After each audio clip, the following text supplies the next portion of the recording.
Welcome to this new episode of The Disabled Life. The purpose of this podcast is to tell people how I live my life. The name I'm using on the podcast now is The Disabled Guy because I felt that you needed to hear something as opposed to just my voice there. I'm a disabled male living in Florida with cerebral palsy. I'm here to tell you how I live my life and some of the volunteer work that I do and how I managed to do it with cerebral palsy.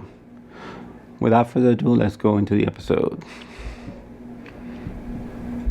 Well, what I'm going to talk about today is something that annoys the heck out of me. Okay, I'm going to tell you what I'm talking about. Okay, I went to a restaurant with friends. It was a Spanish restaurant, it was an outdoor restaurant. So they spoke only English and the workers speak only Spanish. They're Cubans, but I have nothing wrong about the Cubans, but I don't think that just because the majority of the clientele is Spanish speaking, they should get away with the workers being Spanish speaking. So normally what I do is I go sit down while somebody else orders out of convenience for myself and the convenience for the rest of the public. But I don't think I should have to do that.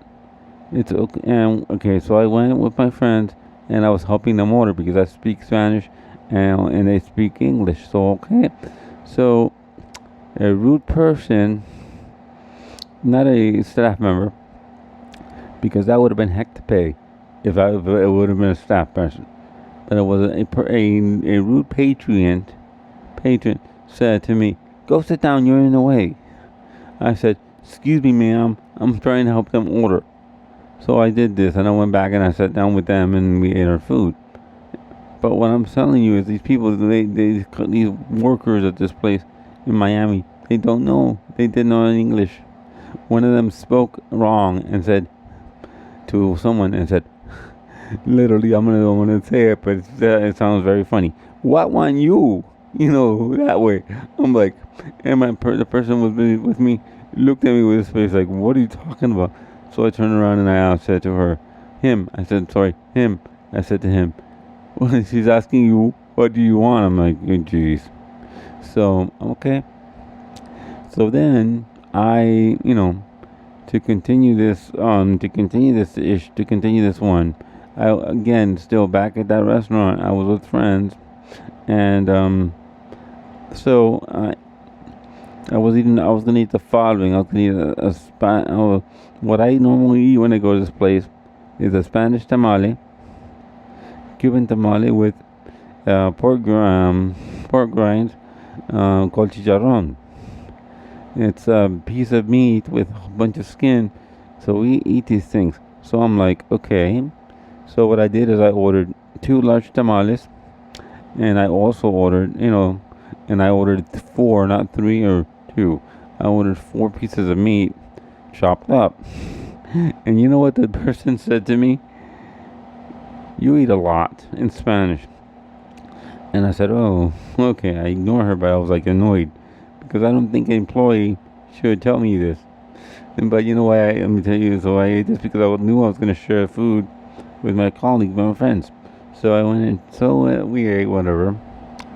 And now I'm going to tell you a couple more stories that have happened to me at stores. Again, I can mention this name because the store is bankrupt, is no longer exists. So I went to Kmart. I was gonna pay with a credit card. I'm in a wheelchair. The machine that they use for the credit card to scan the credit card is very high up, very very high. It doesn't work. So I'm like, I can't reach. So I went. So I went there. I went to the So I went to the service desk, even though in the service desk they say that you can only have a limited number of items. But my thinking was, okay, I can't pay where they want me to pay because I can't reach the machine. Luckily, I had my mom with me. She helped my sister and my mom. I don't remember who helped me pay. But I'm thinking to myself, what happens if they do this to a disabled person in the community that doesn't have anybody with them? So what I did, because the service counter person told me, okay, no, that I can't pay here. So I'm like, that's why I went away to a cashier where my mom helped me. Again, I say, what about if, what about if you can't and you're on your own? It could be, it's possible. So, so I call. So maybe the worker didn't know what she was doing. So I called the store, and I use this magic phrase. I use the magic phrase. I call it the magic phrase because the magic phrase makes people do things, react quickly and deal with things. So I call the store and I tell them, I don't know who the person is on the phone. I don't know what her title is. I believe she was just a customer service representative. And I said, excuse me, you are violating ADA. I'm disabled. Okay, so, So you know what quickly happened? A manager come on. So I explained to the manager the whole situation, and you know what he said? Yes, you are allowed to pay. You are allowed to pay in the in the service desk with no matter how much items because you're disabled. That's an accommodation we have to do. I said, okay, yes, tell your employee this because you didn't do it. Your job was done incorrectly. Another day, I can't believe this was another day. I was in the store. I was back in the Kmart again. Same store. I mean, I don't know if it was the same store. Yeah, same store. So all of a sudden, I see these boxes in the way. I can't go through in my wheelchair because the aisle is blocked with stocking boxes. So I asked the worker, "Excuse me, could you move these boxes because I need to go past?" And the guy just ignored me and kept, walked away. Wasn't even working. It was just walked away from me. So I'm like, ugh. So, so I'm walking around. So I'm going around again, and I see this woman in a blazer with not a store worker, but the reason I was able to recognize her is she had a camera name tag on with a blazer, and she was walking around with an employee, some employee. I don't know what kind of employee he was. So I said, "Excuse me," and she stopped because, of course, when you say "excuse me" in a store and there's an employee there, they will stop for you to talk to you. So I asked her. I said, "Excuse me, this aisle is full of boxes. I cannot go through this place. I cannot go through. I was going to go through. I had to go all the way around." And the funny part, and the part that really got me, made me feel kind of good because it served the guy right for doing this. The same guy that I talked to politely and said, "Excuse me, could you move those boxes?" And he walked away from me.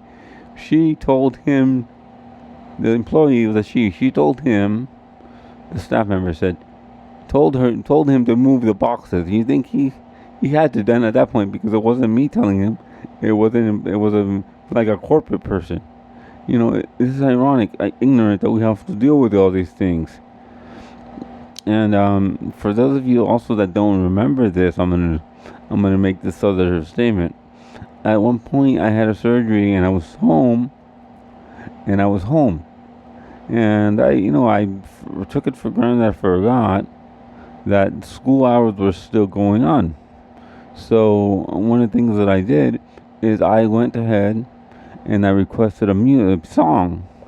And you know what the response of the person was rudely? Without asking me, without talking to me, he goes, go back to, you're supposed to be in school, and hangs up on me. I'm like, okay, no problem. So what I did do to avoid a problem, because I'm a person that's very open and, I don't feel, I don't feel entitled. I just do what I need to do like a regular person. So what I did do is I went ahead and went ahead and requested my song, got my song after school hours ended. So anyway, I didn't have to deal with this ignorant person. But what I could have done to, what I really could have done, and I didn't feel, I felt that it was not the correct thing to do for me. I could have made noise and told them this and explained to them what was happening, and I know I would have gotten some stuff and some merchandise, maybe meet some of the personality, whatever. But that's not me. I'm not looking for special. I'm looking for get it done. Just do what I'm doing in a normal way. So it's sometimes we have to live our lives a little differently. But here we go. In closing, let me say thank you for listening to this episode of The Disabled Life. You can follow me on the following platforms. You can follow me at Good Pods. You can leave comments, messages there. You can also follow me at on Twitter at The Disabled Guy. And you can also listen to me on Apple Podcast, Google Podcast, Spotify, and many others. Once again, thank you for listening, and I'll also give you my email. My email is Kilo Echo 4 Kilo Echo Yankee, or KE4KEY at gmail.com. Once again, thank you, and thank you for your support. And I'll see you next week. And additionally, you can also leave comments and a rating on Spotify. I did not know at the time when I made this outro, but you can now do that.